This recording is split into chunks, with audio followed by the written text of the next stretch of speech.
वक्रतुंड महाकाय सूर्यकोटि समप्रभ निर्विघ्नं कुरु मे देव सर्वकार्येषु सर्वदा। श्री गणेशाय नमः। आप सभी को मेरा प्रणाम। कथा कहानी चैनल में आपका हार्दिक स्वागत है। आज हम गणेश चतुर्थी की कथा सुनेंगे, यानी संकष्टी चतुर्थी की कथा सुनेंगे। गणेश चतुर्थी का महत्व, जैसे श्री विष्णु की एकादशी, शिव शंकर की शिवरात्रि, वैसे ही श्री गणेश की चतुर्थी। यह चतुर्थी श्री गणेश को अत्यंत प्रिय है।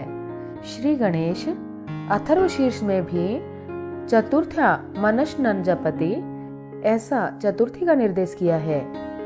चतुर्थी अर्थात तुरीय अवस्था, वो गणपति जो अवस्था त्रयातीत यानी जागृति, स्वप्न और सुषुप्ति, इन तीन अवस्थाओं से परे है, यानी तुरीय चौथी अवस्था में है। इस अवस्था में उनका स्वरूप दर्शन होकर साक्षात्कार होता है, इसलिए चतुर्थी का विशेष महत्व है। संकष्टी चतुर्थी हर महीने के कृष्ण पक्ष की चतुर्थी को यह व्रत किया जाता है। चतुर्थी के दिन पूरे दिन उपवास करके, रात को गणपति की पूजा करके, भोग चढ़ाकर और चंद्र दर्शन करके ही उपवास छुड़वाते हैं। किसी भी संकट के परिहार के लिए यानी निवारण के लिए यह व्रत करने की प्रथा है। विनायकी चतुर्थी, यह हर महीने के शुद्ध पक्ष के यानी शुक्ल पक्ष के चतुर्थी को विनायक की चतुर्थी कहते हैं, परंतु इस व्रत के लिए किया हुआ अनशन दूसरे दिन ही तुड़वाते हैं। अंगारिका, मंगलवार को संकष्टी चतुर्थी हो तो उसे अंगारिका कहते हैं। इस दिन संकष्टी चतुर्थी की तरह पूजा अर्चना और उपवास करके उसी दिन व्रत की समाप्ति करते हैं। एक अंगारिका व्रत का महात्म्य 21 संकष्टी व्रतों के बराबर है, इसलिए उपवासकों को अंगारिका व्रत का आचरण जरूर करना चाहिए। आषाढ़ मास की संकष्टी चतुर्थी व्रत कथा। बहुत समय पहले की बात है। महिष्मती नाम की एक सुंदर नगरी थी। वहां एक धार्मिक व्रती का राजा राज्य करता था। राजा का नाम था महाजित। महाजित का घर और सब भांति तो संपन्न था, पर उसके कोई पुत्र नहीं था, अतः वह उदास सा ही रहता था।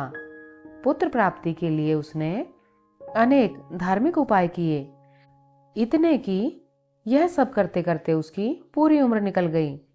वह वृद्ध हो गया, तब भी उसके यहाँ पुत्र उत्पन्न नहीं हुआ। एक दिन अपनी व्यथा कथा उसने लोमश ऋषि को सुनाई। उसको दुखी देखकर ऋषि ने उसे कहा, राजन, यदि तुम अपनी पत्नी के साथ गणेश चौथ का व्रत करो तो निश्चित रूप से तुम्हारी इच्छा पूरी होगी और तुम्हारे पुत्र उत्पन्न होगा। राजा ने पत्नी के साथ गणेश चौथ का व्रत किया। गणेश जी की कृपा से उसकी पत्नी गर्भवती हो गई। 10वें महीने में उसके गर्भ से एक सुंदर पुत्र का जन्म हुआ। गणेश जी ने उनकी मनोभिलाषा पूरी कर दी। हे गणेश जी महाराज, जैसे उनकी आशा पूरी करी ऐसे सभी की करना। कहते सुनते हुंकारा भरते अपने सारे परिवार की करना। श्री गणेशाय नमः। इस कथा के बाद विनायक जी की कथा सुननी चाहिए। एक बुढ़िया माई रोज मिट्टी के गणेश जी की पूजा करती थी। बेचारी बुढ़िया के बनाए गणेश जी रोज गल जाते। उसके घर के सामने एक सेठ जी का मकान बन रहा था। बुढ़िया माई सेठ जी के मकान पर जाकर राजगीर से बोली, भाई, मेरे मिट्टी के बनाए गणेश जी रोज गल जाते हैं। आप मेरी पूजा के लिए पत्थर के एक गणेश जी बना दो, आपकी बड़ी कृपा होगी। राजगीर बोला, माई, जितनी देर में तुम्हारे लिए गणेश जी बनाएंगे उतनी देर में तो सेठ जी की दीवार पूरी करेंगे। बुढ़िया यह सुनकर दुखी मन से अपने घर वापस आ गई। दीवार पूरी करते करते शाम हो गई, परंतु दीवार बनने से पहले ही टेढ़ी हो जाए। शाम को सेठ जी आए और पूछा कि आज कुछ काम नहीं किया। तब राजगीर ने बुढ़िया वाली बात बताई। तब सेठ जी ने बुढ़िया माई से जाकर कहा, माई, तुम हमारी दीवार सीधी कर दो, हम तुम्हारे सोने के गणेश जी बनवा देंगे। गणेश जी ने यह सुनते ही सेठ जी की दीवार सीधी कर दी। सेठ जी ने बुढ़िया माई को पूजा के लिए सोने के गणेश जी बनवा कर दिए। गणेश जी को पाकर बुढ़िया माई बहुत प्रसन्न हुई। हे विनायक जी महाराज, जैसे सेठ जी की दीवार सीधी करी, वैसे ही कहते सुनते हमारे भी सभी कार्य पूरे करना। जय विनायक जी महाराज।